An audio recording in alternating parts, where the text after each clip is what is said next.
4,000 years ago, a civilization existed that should not have failed. Its cities were cleaner than most modern towns. Its streets were planned with mathematical precision. Its people lived with running water, toilets, and underground drainage systems, at a time when much of the world still dumped waste into open streets. And then, it vanished. No epic battles, no fallen kings, no burning cities, just silence. What makes this story truly unsettling is not that the Indus Valley Civilization disappeared, but how quietly it did so.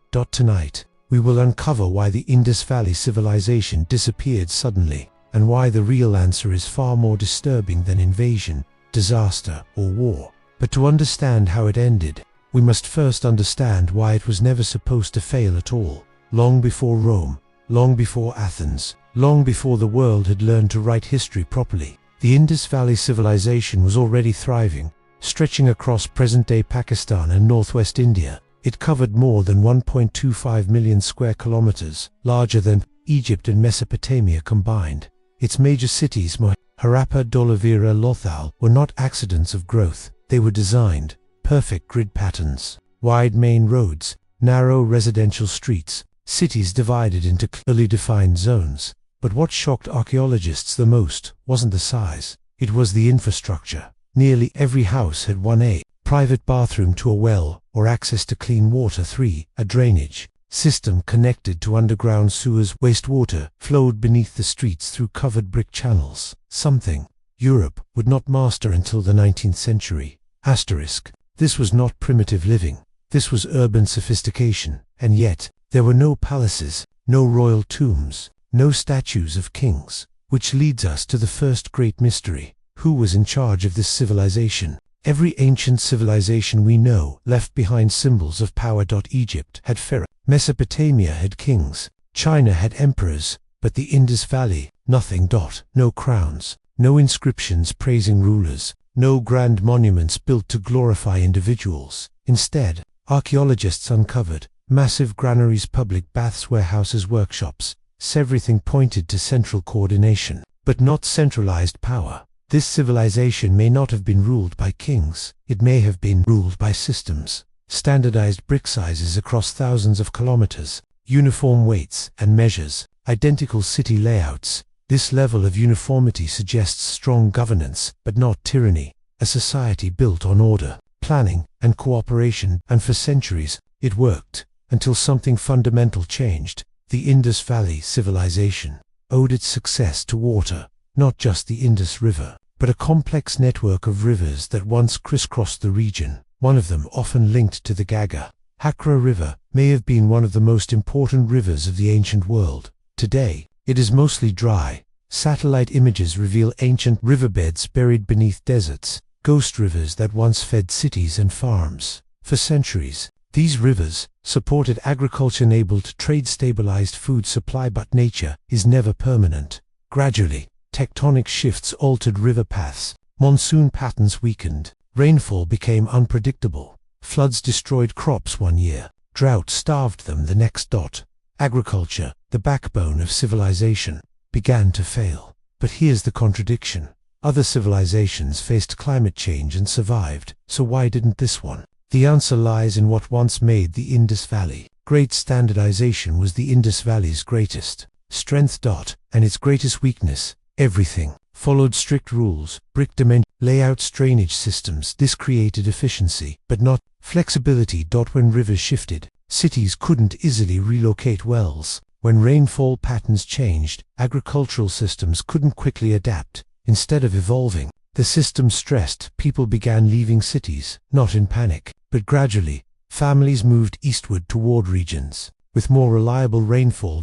Urban centers slowly lost population, but one city refuses to fit this slope. Mohenjo Daro. Mohenjo Daro was one of the largest cities of the ancient world. At its peak, it may have housed 40,000 people, a massive number for its time. And yet, something strange happened here. In the 1920s, archaeologists uncovered a disturbing sight: skeletons lying in streets, collapsed in doorways, some found together, as if they died suddenly. For decades, these remains fueled wild theories: nuclear explosions, ancient weapons, divine punishment. Stories spread of radiation levels and sudden death. But Science tells a different and far more unsettling story.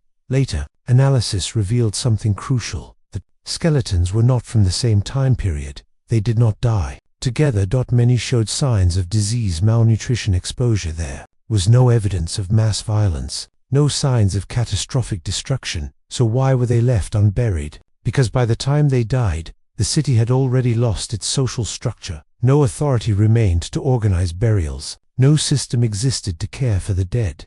The city was no longer a functioning civilization. It was a shell. But the most haunting silence comes not from bones, but from writing. The Indus Valley left behind thousands of inscriptions, short symbols carved on seals, pottery, and tools. To this day, no one can read them. There is no Rosetta Stone, no bilingual text, no long narrative inscriptions. We don't know their laws, their prayers, their disaster records. Many scholars believe the script was used for administration and trade, not storytelling. And when trade collapsed, so did the script. When information systems fail, civilizations become blind. Which brings us to the next invisible pillar that collapsed.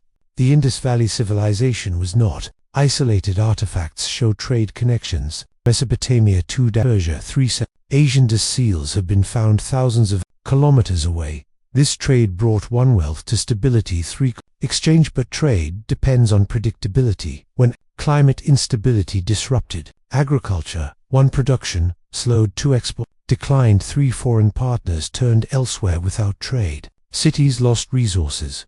Without resources, infrastructure decayed, and without infrastructure, cities become unlivable. People left one family at a time. For much of the 20th century, textbooks blamed one cause: invasion. The so-called Aryan invasion theory suggested violent outsiders destroyed the civilization, but archaeology dismantles this idea. There are 1 no widespread burn layers, 2 no battle scars on skeletons, 3 no evidence of mass slaughter. What we see instead is gradual migration. 1 people moving to dash cultures blending. 3 languages evolving. The Indus Valley Civilization didn't end in violence, it faded, and that is far more disturbing. Here is the most unsettling possibility: that Indus people may have chosen to abandon their cities. When urban life became unsustainable, they returned to rural living. Smaller villages, simpler systems, less dependence on rigid infrastructure. They didn't disappear, they adapted by letting go. Their descendants still live in the region today, but their cities were never rebuilt. Why? Because they may have learned something we often forget: not all progress is permanent. The disappearance of the Indus Valley Civilization was not a single moment, it was a slow unraveling. Climate change destabilized rivers, rigid systems failed to adapt, networks collapsed, social organization dissolved. Each failure weakened the next.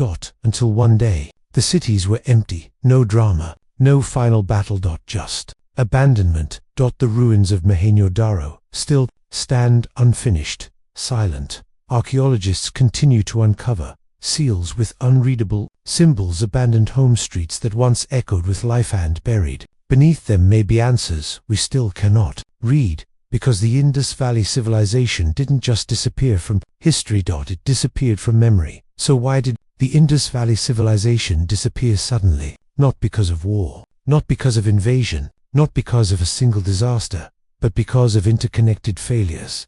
A civilization built on perfection lacked flexibility. A society dependent on systems couldn't adapt. When those systems broke, it wasn't destroyed, it dissolved. And that may be the most terrifying lesson of all, because advanced civilizations don't always fall to enemies. Sometimes they simply become unsustainable. If a civilization this advanced could vanish quietly, what does that say about ours? And if the Indus Valley people chose survival over cities, would we? If this story made you think, like the video and subscribe for more hidden history mysteries, and tell us in the comments which lost civilization should we uncover next.